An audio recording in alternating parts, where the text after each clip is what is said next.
So Diwali is approaching right, it is just round the corner.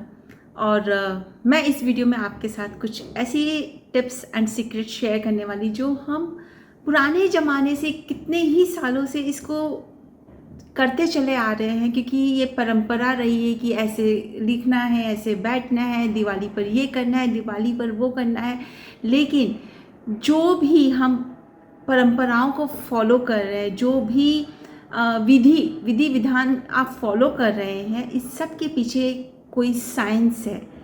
वो science मैं आज आपको बताना चाहती हूँ, ताकि आप जब आप इसको विधि विधान को करें तो सिर्फ इसलिए नहीं क्योंकि आपके जनरेशन बाय जनरेशन आपके ये चले आ रही है, बल्कि इसलिए करें क्योंकि आपको पता है कि इसके पीछे का साइंस क्या है और ये क्यों काम करता है। राइट फ्रेंड्स, आपके घर में आपने देखा होगा, अगर अभी आप यूज़ नहीं करते हैं तो पहले आपने देखा होगा कि आपके फादर्स एंड फोर फादर्स वो सब यूज़ करते थे बही खाते जिसको बोलते हैं। उसमें वो रेड कलर का उसका वो कवर होता था, लंबी सी कॉपी होती थी एंड येलो कलर के पेजेस होते थे, राइट। और उसमें वो रेड कलर की इंक से लिखते थे। Do you know the reason behind it? The science behind it is कि येलो एंड रेड कलर की जो प्रॉपर्टीज़ होती है वो उस प्रॉपर्टीज़ के बारे में अगर आप समझेंगे तब आपको पता चलेगा, because they are related to growth. अब उस बही खाते में हम लोग क्या लिखते थे? पापा है, जो दादाजी हैं आपके जो थे या हैं, तो वो उन सब में क्या लिखते थे? वो उसमें लिखते थे ना कि आने वाला साल हमारा ऐसा होगा, हमारे बिजनेस का ये ग्रोथ हुआ है, हमारा बिजनेस ऐसा चला है, इतने प्रॉफिट हुई है कारोबार में। तो वो उन सब बारे में लिखते थे। क्यों लिखते थे? ताकि वो वृद्धि, वो समृद्धि उनके जीवन में साल दर साल जीवन भर आती रहे और बढ़ती रहे। प्रॉस्पेरिटी, वेल्थ, अबंडेंस आपकी ज़िंदगी में बढ़ता रहे, इसलिए वो उसमें लिखते थे। Because yellow and red colour की जो प्रॉपर्टीज़ होती है वो ग्रोथ की होती है, वो प्रॉस्पेरिटी, वो आपकी कोई भी डिज़ायर होती है उसको मैनिफेस्ट करती है। तो गाइस, सबसे पहली आज की जो टिप है कि आपकी डिज़ायर कोई भी चीज़ को लेकर के रिलेटेड हो, आप उसे येलो कलर के पेपर पर रेड कलर की इंक से लिखिए एंड देन देखिए कि इसमें क्या अंतर आता है। उसकी उसकी जो मैनिफेस्टेशन का जो टाइम लैग है ना, वो कम हो जाता है और आपकी डिज़ायर जल्दी मैनिफेस्ट करती है, बिकॉज उनकी प्रॉपर्टीज़ उसको मैनिफेस्ट करने में हेल्प करती है, right. So that was the first thing that they used to do, and then why they used to do this, that is the reason behind it। तो अगर आपने ये सोचकर कि ये तो पापा लोग करते थे और अभी नहीं करना है, ये अगर बंद कर दिया तो आप फिर से शुरू कर लीजिए, because that has a science behind it. Number 2 is कि जब भी जो दिवाली से रिलेटेड है कि दिवाली के पहले जो इतनी साफ़ सफाई वगैरह सब होती है घर में, अगेन यूनिवर्स जो होता है ना वो सिंबल्स पे काम करता है। यूनिवर्स सिंबॉलिज्म को बहुत पसंद करता है। तो क्या होता है कि जब भी आप घर की सफाई, अभी तक तो खैर आपने कर ली होगी, या फिर अभी अगर कुछ बाकी भी है, तो whenever we are cleaning our house, cleaning of the house is directly related to cleansing of our mind and thoughts. तो ये इंटेंशन डालकर कि मेरे माइंड में जो भी क्या करते हैं, जब हम लोग क्लेंजिंग करते हैं, घर में क्लीनिंग कर रहे होते हैं, तो वो क्या होता है कि एक तो वो प्योरिफिकेशन होता है। डेफिनेटली आप जो भी कूड़ा जो है या जो चीज़ हमारे काम की नहीं और सालों से आप रख के रखे, तो उसे निकालने के लिए बार बार आपने बहुत बहुत सारे लोगों के मुँह से सुना होगा, बहुत सारी बुक्स में पढ़ी होगी कि जो चीज़ें आपको अगर साल 2 साल हो गए हैं यूज़ नहीं कर रहे हैं, स्पेशली कपड़े या इस तरह की कोई चीज़ें, तो उनको अपने पास में जमा मत रखिए ये सोचकर कि अच्छा ये अगले साल ज़रूर काम में आएगी। उसको आप निकाल दीजिए। जो चीज़ बहुत एक्सपेंसिव है और जो आपको सच में लगता है कि हाँ ये काम में आएगी, उसकी बात मैं नहीं कर रही। बट इस तरह की जो चीज़ें जो आपको पता है आप डिस्कार्ड कर सकते हो, तो उनको आपको डिस्कार्ड कर देना चाहिए, किसी और के काम आ सके उस हिसाब से दे देना चाहिए, राइट। तो जब आप ये करते हो तो आपके दिमाग में भी जो फालतू के जो विचार होते हैं, जो थॉट्स होते हैं, आप उनकी भी क्लेंजिंग कर रहे हो। क्योंकि आपने देखा होगा, अगर आपने अभी तक ऑब्ज़र्व नहीं किया है तो ऑब्ज़र्व करके देखिएगा कि जब भी आप क्लेंजिंग करते हो घर में, कोई भी चीज़, आप एक कबर्ड भी क्लीन करोगे तो आपको ऐसा लगेगा कि माइंड पर से कुछ हल्का आपको महसूस होगा, लाइट महसूस होगा। That is the reason, because ये डायरेक्टली रिलेटेड है कि आप अपने माइंड की भी क्लेंजिंग कर रहे हो। सेकंड, उससे क्या होता है कि घर में क्यों ये परंपराएं चली आ रही है। अभी गुस्सा तो कभी कभी लोगों को बहुत आता है, आजकल के बच्चों को स्पेशली बहुत गुस्सा आता है कि क्या ये दिवाली पे क्लेंजिंग का क्या चक्कर है, क्या है कि साल में ये मतलब रगड़ के सफाई करनी है, ये करना है, वो करना है। बट एक्चुअली क्या होता है कि वेल्थ की जो एनर्जी है, आप एक समझो इस बात को, एनर्जी अगर इससे वर्ल्ड से रिलेटेड आप समझो कि तो आपको अच्छा भी लगेगा अगर आपने अभी तक सफाई कर ली है तो, और अगर नहीं की और अभी कुछ भी काम बाकी है तो आपको करने में आपकी जो उसकी क्षमता है वो दुगुनी हो जाएगी।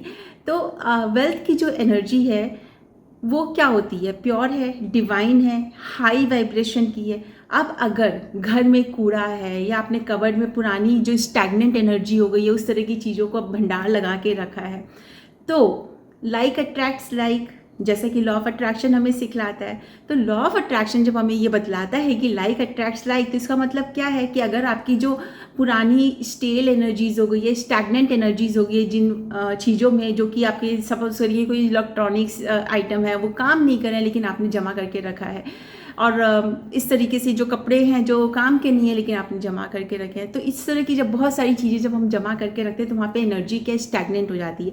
तो स्टैग्नेंट एनर्जी किस तरह की एनर्जी को अट्रैक्ट करेगी, स्टैग्नेंट एनर्जीज को, राइट, वो उसी तरीके की ऑब्सोलीट एंड स्टैग्नेंट एनर्जीज को अपनी तरफ में अट्रैक्ट करेगी। So that means that will be of no use, rather कि वो हमें नुकसान पहुँचाती है।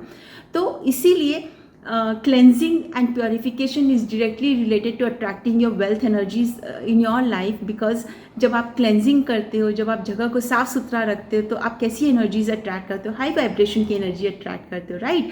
तो इसीलिए दिवाली के पहले, जो कि हमारे लिए बहुत मायने रखता है ये त्यौहार, गणेश जी लक्ष्मी जी की जब पूजा करते हैं आप, तो आप धन वैभव ऐश्वर्य इन सब की जो कामना के साथ में करते हैं, तो उसके लिए आपको घर में क्लेंजिंग एंड प्योरिफिकेशन का माहौल चाहिए होता है ताकि लक्ष्मी जी आपके घर आकर विराजमान हो सके, right guys. So that is the reason behind purification and cleansing of home, because आपके घर की एनर्जी जितनी साफ होगी उतनी वो हाई वाइब्रेशन की एनर्जीज को अट्रैक्ट करेगी, एंड वेल्थ एंड अबंडेंस की वाइब्रेशन जो है वो बहुत हाई होती है, राइट। उसके बाद में अब आपने देखा होगा कि जो कई लोग होते हैं कि पर्स में जब पैसे रखते हैं, पर्स में बहुत दुनिया भर का कूड़ा करकट भर के रखते हैं, बिल्स रखते हैं। आज मैं आपको बहुत शॉर्ट में बता रही हूँ, किसी और दिन मैं इसका एक बड़ा सा वीडियो भी बनाऊंगी, प्रॉपरली आपको डेमोन्स्ट्रेट करके दिखलाऊंगी कि पर्स में किस तरीके से पैसे अरेंज किए जाते हैं और क्या रखा जाता है क्या नहीं रखा जाता है। बट आज मैं आपको शॉर्ट में बतलाना चाह रही हूँ कि पर्स में आप रुपयों को छोड़कर आपके जो ज़रूरी कार्ड्स है, जैसे आधार कार्ड होते हैं या वोटर आईडी कार्ड है या ड्राइविंग लाइसेंस लेकर घूम रहे हैं, इन सब चीज़ों को के अलावा में बाकी सब चीज़ें रखने से दूर रखिए। क्योंकि क्या होता है कि आप समझिए कि पर्स क्या है, पर्स मनी का घर है, राइट। आपका जो वॉलेट है वो मनी का घर है। अब उस घर को अगर आप गंदा रखोगे, आप क्या गंदे घर में रह सकते हो? जब आप गंदे घर में नहीं रह सकते हो, तो जब आप अपने पर्स के अंदर में, आपके वॉलेट के अंदर में ढेर सारी चीज़ें इकट्ठी करके रखते हो, तो उससे मनी कैसे टिकेगा, राइट गाइस। उसके बाद में कई लोगों को मैंने ये देखा है कि वो नोट को उल्टा पुल्टा रखते हैं। मतलब कि अगर आप इसको इस तरीके से समझें कि गांधी जी का अगर चेहरा आप लेते हैं, तो गांधी का चेहरा किसी नोट में उल्टा रखा हुआ है, कहीं सीधा रखा हुआ है, कहीं उल्टा, कहीं सीधा, कहीं आगे, कहीं पीछे। So that is completely the wrong way of keeping your notes. आपको अपने नोट सब में गांधी जी का चेहरा सामने फेस करता हुआ होना चाहिए और एक ही डायरेक्शन में होना चाहिए, राइट। तो उस तरीके से आपको अपने नोट्स अरेंज करने हैं। एंड हमेशा जब आप नोट्स रखेंगे तो सबसे पीछे में आपके बड़े डिनोमिनेशन से लेकर के फिर छोटे छोटे छोटे करते मतलब कि अगर 500 का नोट है तो सबसे पहले 500 के नोट सारे होंगे, उसके बाद में 200 के, उसके बाद में 100 के, उसके बाद में 50, देन 20, देन 10। इस अरेंजमेंट में आप नोट्स को पर्स वॉलेट के अंदर में एक साथ में रखेंगे, राइट। जो चेंज होता है, जिसको हम लोग चिल्लर बोलते हैं, उसको आप अलग पॉकेट में रखिए। अगर उसके लिए अलग पॉकेट बनाया हुआ है, उसको नोट से साथ में मत रखिए, उसको अलग पॉकेट में रखिए। And plus don't ever keep any bills और any other persons visiting card in your wallet, क्योंकि आपकी एनर्जी है वो आपके पैसे की एनर्जी है, तो आप वहाँ पर दूसरों के बिजनेस के कार्ड्स मत रखिए अपने वॉलेट में। And secondly, don't ever keep any bills in your wallet, क्योंकि बिल्स की एनर्जी क्या है, उससे आपकी जो उसको देख करके आपके एहसास क्या आते हैं कि खर्च हुआ है, राइट। एंड पर्स में आप क्या चाहते हो, पर्स में आप बहुत सारा अबंडेंस चाहते हो, so those energies they do not match with each other, so never keep notes and bills together in your wallet, right guys. And keep your wallet always nicely arrange, हमेशा अच्छे से बहुत अच्छे से अरेंज करके रखिए वॉलेट को, क्योंकि जितने अच्छे से आप अच्छे से अरेंज करके रखोगे उतना ही आपका वॉलेट आपको और ज़्यादा उसमें पैसे आते जाएंगे। प्लस इसके साथ में क्या है कि सुबह शाम आप हर समय अपने वॉलेट को ब्लेस करिए, उसे ब्लेस करिए कि वाओ आप कितने अच्छे हो, I love my wallet is always jammed and crammed with money, with lots and lots of money, money of all denominations, money of all colours.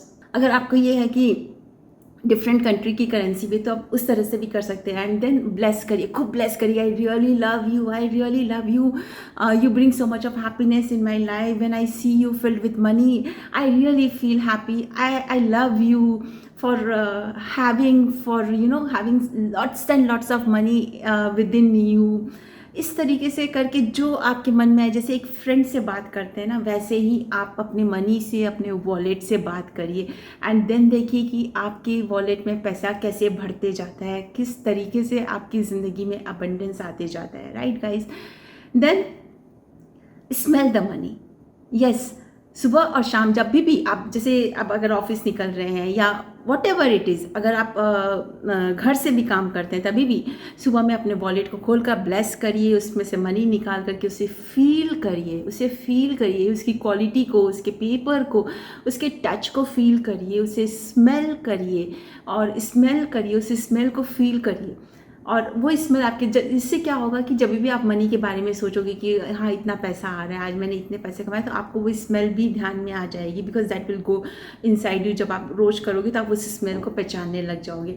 तो उसे स्मेल करिए, उसे काउंट करिए, उसे फील करिए, उसे प्यार करिए, उसे ब्लेस करिए, जस्ट जैसे कि आप अपने बच्चे को करोगे, या जैसे आप अपने फ्रेंड को करोगे, या जैसे आप अपने पेरेंट्स को करोगे, उस तरीके से मनी को ट्रीट करिए, बिकॉज मनी इज़ एनर्जी। वो एनर्जी है, वैसी ही एनर्जी जैसे आप हो, मैं हूँ, हम सब हैं। मनी भी एनर्जी है, उसे आप उसी तरीके से ट्रीट करिए। Don't ever treat money as just a paper, right. And don't, जैसे कि अब हम लोग, आपको कभी कोई गुस्से से कुछ बोलता है या आपकी तरफ में कोई भी गलत एनर्जी या गलत थॉट्स देता है, गलत इमोशंस देता है, आपको ख़राब लगता है ना, वैसे ही मनी को भी ख़राब लगेगा, क्योंकि money is also energy and we are all made of same energy. तो जब आपको गुस्सा आ रहा है कि अरे पैसा मेरे पास से क्यों जा रहा है, या उफ कितने कम पैसे हैं, या इतने ही क्यों है, अब ये पैसा आता है चला जाता है, जब आप इस तरह की बातें बोलते हो, अगर आपके लिए कोई इस तरह की बात बोलेगा तो जैसे आपको ख़राब लगेगा, वैसे ही मनी को भी ख़राब लगता है, क्योंकि वो भी सब कुछ सुन रहा है, because that is also energy.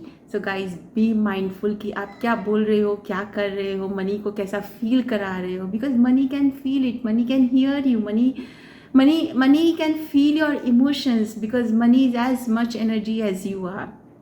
So be mindful. And आज के लिए वीडियो में इतना ही, and I wish you all a very very happy and prosperous Diwali, guys. I wish you all a very happy and prosperous Diwali, and the bestest Diwali that you have had till date. Thank you so much.